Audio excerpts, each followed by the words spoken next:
Hi dears, welcome to our channel. நம்ம இன்னைக்கு பார்த்தீங்கன்னா கத்திரிக்காய் வச்சு ஒரு சூப்பரான சுவையில் தொக்கு ரெசிபி தான் பார்க்க போகிறோம். வாங்க வீடியோக்குள்ளே போகலாம். இந்த தொக்கு பார்த்தீங்கன்னா சாதத்துக்கு மட்டும் இல்லைங்க, இட்லி, தோசை, சப்பாத்தி எல்லாத்துக்கும் செம காம்பினேஷனாக இருக்குங்க. கண்டிப்பாக நீங்கள் இதே சுவையில் ட்ரை பண்ணி பாருங்கள். ட்ரை பண்ணி பார்த்துட்டு எப்படி வந்துச்சுங்க மறக்காமல் கமெண்ட் பண்ணுங்கள். கத்திரிக்காய் தொக்கு செய்ய நான் பார்த்தீங்கன்னா 400 கிராம் கத்திரிக்காய் எடுத்திருக்கேன். நான் பார்த்தீங்கன்னா எடுத்த கத்திரிக்காயை தண்ணியில் 2 டைம் வாஷ் பண்ணிவிட்டு காம்பு பகுதி கட் பண்ணி இந்த மாதிரி சின்ன சின்ன துண்டுகளாக கட் பண்ணி வச்சுட்டேன்.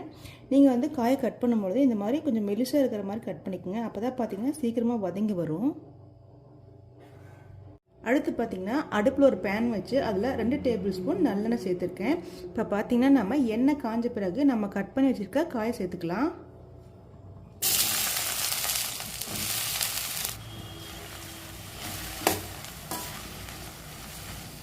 காய் சேர்த்த பிறகு நல்லா வதக்கி விட்டுக்குங்க.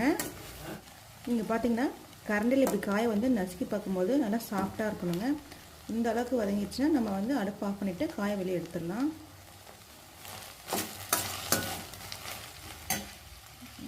இப்போ பார்த்தீங்கன்னா வதக்கின காயை எடுத்த பிறகு அதே ஆயிலில் ஒரு 1/2 டீஸ்பூன் கடுகு சேர்த்துக்கலாம். 1/2 டீஸ்பூன் கடுகு சேர்த்துக்கலாம். கூட பார்த்தீங்கன்னா ஒரு 1/4 டீஸ்பூன் ஜீரகம் சேர்த்துக்குங்க. பார்த்தீங்கன்னா கடுகு பொரிஞ்ச பிறகு இது கூட கொஞ்சமாக கருவேப்பிலை சேர்த்துக்கலாம். கூடவே பார்த்தீங்கன்னா ஒரு 2 வரமிளகாயை இந்த மாதிரி கிள்ளி சேர்த்துக்குங்க. சேர்த்துட்டு நல்லா வதக்கி விட்டுக்கலாம். நாம் இந்த தொக்குக்கு பார்த்தீங்கன்னா மிளகாத்தூள் சேர்க்க போகிறோம்.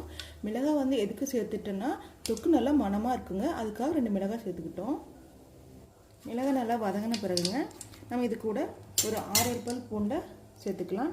நீங்கள் சின்ன பல் பூண்டாக இருந்தால் ஒரு 10 பல் சேர்த்துக்குங்க. பெரிய பல் பூண்டு எடுக்கிற மாதிரி இருந்தால் ஒரு 6-7 பல் எடுத்துக்கினா போதும். கூடவே பார்த்திங்கன்னா ஒரு 15 சின்ன வெங்காயம் இந்த மாதிரி முழுசாக சேர்த்துக்குங்க, கட் பண்ண வேண்டாம். சேர்த்துட்டு நல்லா வதக்கி விட்டுக்குங்க.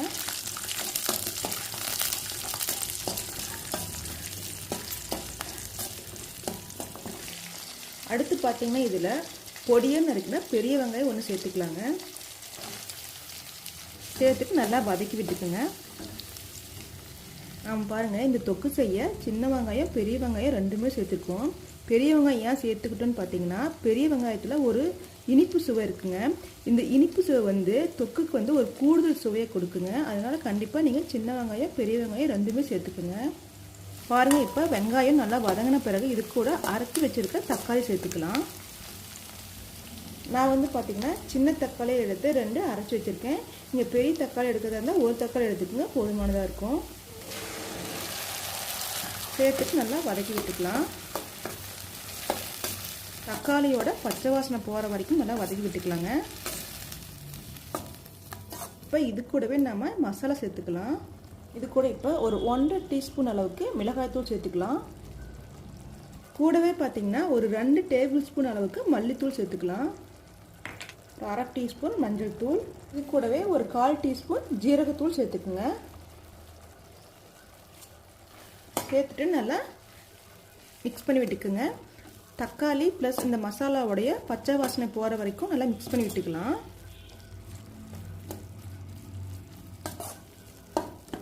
அடுத்து பார்த்தீங்கன்னா நம்ம இந்த தொக்குக்கு உப்பு சேர்த்துக்கலாம். நான் பார்த்தீங்கன்னா இங்கே கல்லுப்பு தான் சேர்த்துருக்கேன்.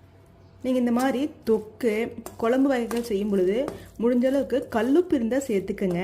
பார்த்தீங்கன்னா கல்லுப்பு குழம்புக்கு இன்னும் கூடுதல் சுவையை கொடுக்குங்க. ஸோ அதனால் கல்லுப்பு சேர்த்து செஞ்சு பாருங்கள். நான் பார்த்தீங்கன்னா ஒரு 1.5 டீஸ்பூன் அளவுக்கு கல்லுப்பு சேர்த்துருக்கேங்க. அடுத்து பார்த்தீங்கன்னா நான் இதில் ஒரு நெல்லிக்காய் சைஸ் அளவு புளி எடுத்து ஊற வச்சுருக்கேங்க. ஊற வச்சு இந்த மாதிரி கரைச்சி எடுத்துக்கிட்டேன். இப்போ நாம் இதில் சேர்த்துக்கலாம்.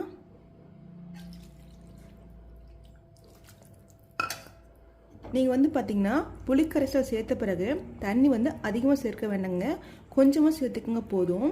கிட்டத்தட்ட பார்த்தீங்கன்னா ஒரு 1/4 லிட்டர் அளவு சேர்த்துக்கிட்டா போதும். சேர்த்துட்டு நல்லா மிக்ஸ் பண்ணி விட்டுக்கோங்க.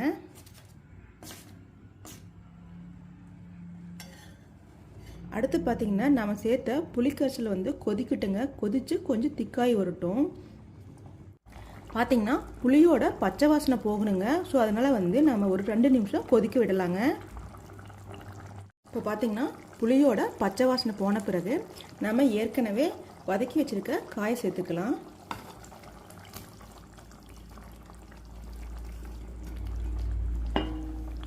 காய் சேர்த்த பிறகு நல்லா மிக்ஸ் பண்ணி விட்டுக்கோங்க. நீங்கள் பார்த்தீங்கன்னா காய் வந்து சேர்த்த பிறகு நல்லா மிக்ஸ் பண்ணி விட்டுட்டு ஒரு 2 மினிட்ஸ் மட்டும் மூடி போட்டு சிம்மில் வச்சு வேக வச்சுக்கலாம். அப்போ தாங்க தொக்கு நல்லா கெட்டியாக வரும். பாருங்கள் 2 மினிட்ஸ்க்கு அப்புறம் எண்ணெய் நல்லா பிரிஞ்சு காய் நல்லா வெந்து வந்திருக்கு. பார்த்தீங்கன்னா தொக்கு நல்லா கெட்டியாக வந்திருக்கு. பாருங்கள் தொக்கு நல்லா கெட்டியாக வந்திருக்கு. பார்க்கும்போதே எவ்வளோ சூப்பராக இருக்குது பாருங்கள். உங்களுக்கு பார்த்தீங்கன்னா இதில் கொஞ்சம் காயாக இருக்கிற மாதிரி தெரிஞ்சுன்னா இந்த மாதிரி கரண்டி வச்சு இப்படி மசிச்சு விட்டுக்குங்க. காய் இருந்தால் ஓகே அப்படின்னா நீங்கள் விட்டுருங்க. உங்களுக்கு காய் வேண்டாம் அப்படிங்கிற மாதிரி நினச்சிங்கன்னா இந்த மாதிரி கரண்டிலே கொஞ்சம் இந்த மாதிரி லைட்டாக மசிச்சு விட்டுக்குங்க.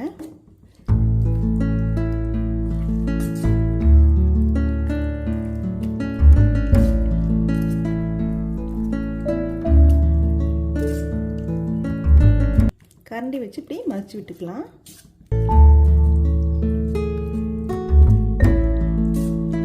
ஓகேங்க, அவ்வளோதான். இப்போ பார்த்தீங்கன்னா சூப்பராக தொக்கு ரெடி ஆயிடுச்சு. இப்போ நாம் இது கூட ஒரு 1/2 டீஸ்பூன் வெல்லம் சேர்த்துக்கலாம். பார்த்தீங்கன்னா இது கூட நம்ம ஒரு 1/2 டீஸ்பூன் வெல்லம் சேர்த்துக்கலாம்.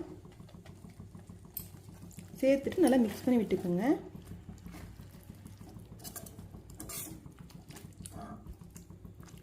அவ்வளோதாங்க, சூப்பராக தொக்கு ரெடி ஆயிடுச்சு.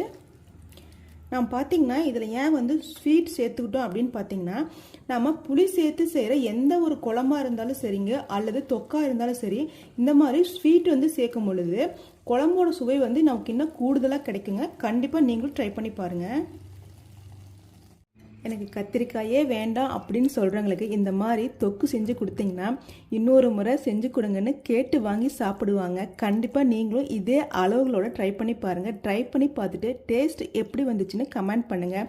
வீடியோ பிடிச்சிருந்தா லைக் பண்ணுங்கள், ஷேர் பண்ணுங்கள், மறக்காமல் நம்ம சேனலை சப்ஸ்கிரைப் பண்ணுங்கள். தேங்க்ஸ் ஃபார் வாட்சிங்.